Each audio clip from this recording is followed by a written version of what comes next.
Bike के साथ rider, car के साथ ड्राइवर, बैंक में एडवाइजर, हर जगह जिम्मेदारी होती है। ठीक वैसे ही जब देश की बात आती है तो उसकी सुरक्षा की जिम्मेदारी भी कोई ना कोई लेता है। सोचिए, अगर आपके घर में चौकीदार हो और आप कहीं चले जाएं, फिर घर में कोई घटना हो जाए तो सबसे पहले आप किसे पकड़ेंगे? चौकीदार को ही ना। भारत में एक साजिश चल रही है, देश को अस्थिर करने की, उसे किसी और रूप में ढालने की। पहले ऐसी बातें कम सुनाई देती थीं, लेकिन अब यह नैरेटिव तेजी से फैल रहा है। कुछ लोग सत्ता के लिए हिंदू मुस्लिम के बीच झगड़ा करवाना चाहते हैं, देश को तोड़ना चाहते हैं, लेकिन इसमें कोई हिंदू मुस्लिम का एंगल नहीं है। आतंकवाद का कोई धर्म नहीं होता। जो दहशतगर्दी हो रही है उसका कारण वो विचारधारा है जो कुछ खास जगहों पर सिखाई जाती है। मेरे हिसाब से यही भारत के लिए सबसे बड़ा चैलेंज है। जब आतंकियों ने साफ साफ एक खास समुदाय को निशाना बनाया, तब भी कुछ लोग देश की सरकार को दोषी ठहरा रहे हैं। ये सब तब हो रहा है जब पड़ोसी देश का बड़ा अफसर खुलकर कह चुका है कि उनका मुल्क उस समुदाय से अलग है और यही उनकी नीति की बुनियाद है। भारत के सामने सिर्फ दो मोर्चों की लड़ाई नहीं है, एक पड़ोसी देश से और दूसरा उसकी सीमा से। असली चुनौती है ढाई मोर्चों की। ये आधा मोर्चा क्या है? हमारे अपने ही कुछ लोग जो आज भी पड़ोसी देश के नैरेटिव को बढ़ावा दे रहे हैं। अब वक्त आ गया है कि हम इन लोगों को पहचानें और हर जगह इनके झूठ को चुनौती दें। इनके प्रोपेगेंडा को 1 इंच भी जगह नहीं मिलनी चाहिए। हर मंच पर इन्हें जवाब देना जरूरी है। जब देश पर आतंकी हमला हो रहा है, तब कुछ लोग अपने ही देश को दोष दे रहे हैं। ये लोग साफ तौर पर पड़ोसी देश की तरफदारी कर रहे हैं। हेलो, आपका स्वागत है। आज हम बात करेंगे कि कैसे कुछ लोग आतंकी हमलों के लिए अपने ही देश को जिम्मेदार ठहरा रहे हैं। देखिए, ये सोच देश की राजनीति के ऊपरी स्तर से शुरू होती है। कुछ लोग कहते हैं कि यह हमला इसलिए हुआ क्योंकि सरकार एक खास विचारधारा को बढ़ावा दे रही है, जिससे दूसरा समुदाय असहज महसूस कर रहा है।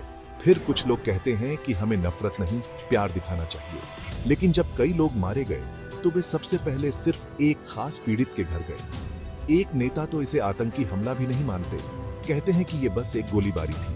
अरे भाई, फिर तो पुरानी बड़ी घटनाएं भी बस छोटी मोटी बातें थी ना। ईमानदारी से कहें तो देश की ज्यादातर बड़ी पार्टियां इस मामले में एक विपक्षी नेता से भी पीछे हैं, जिसने खुलकर कहा कि ये आतंकी पड़ोसी देश से आए थे और धर्म के नाम पर लोगों को निशाना बनाया। उसने आतंकियों को साफ शब्दों में गलत कहा और यह भी बोला कि उनके आकाओं को, जो पड़ोसी देश की सेना में बैठे हैं, सजा मिलनी चाहिए। लेकिन हमारे यहाँ कुछ लोग कह रहे हैं कि हमें अपनी सरकार को सजा देनी चाहिए, न कि पड़ोसी देश को। सोचिए, घर में चौकीदार हो और कुछ हो जाए तो चौकीदार ही पकड़ा जाता है। कुछ लोग कह रहे हैं कि हम मारे गए लोगों पर ज्यादा ध्यान दे रहे हैं, जबकि हमें उन पर ध्यान देना चाहिए जिनकी रोजी रोटी प्रभावित हो।